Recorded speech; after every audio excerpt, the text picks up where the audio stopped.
negotiators to listen to and meet with stakeholders, whatever their particular interest may be, to hear from them and discuss with them the state of the negotiations. So we're constantly trying to seek to do even better. I'm sure there are ways that we can do better, but we have achieved a very high level of transparency going forward.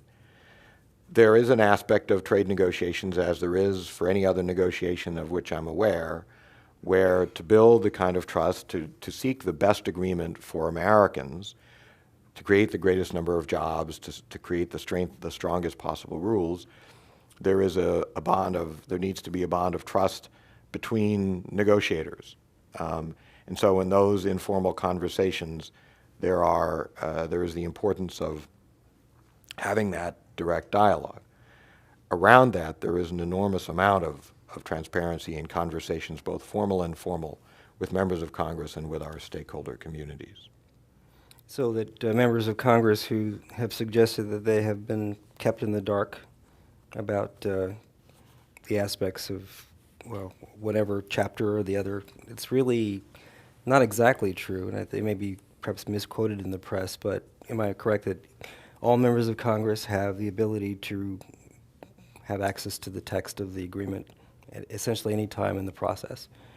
And obviously they have to go to USTR and read it in a certain room, but they have the ability, but also to participate in the negotiating sessions as well? So to the first question, yes, any member of Congress has that ability, and they don't have to come to USTR. There's a place both in the House and separately in the Senate that is there for a senator, for a representative to go and read the text for themselves and understand, and obviously then raise questions to any USTR negotiator that's involved so that they can understand what their particular question may be about a provision of the text.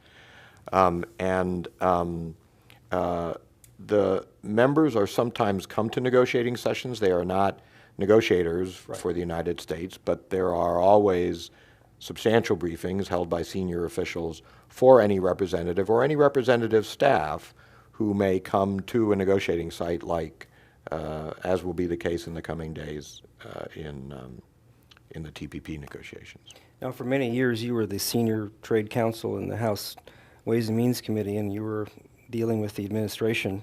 And one of your predecessors is General Counsel of the U.S. Trade Representative. So is the access and the collaboration between USTR and the Capitol Hill staff better today than it was when you were on the other side of Pennsylvania Avenue?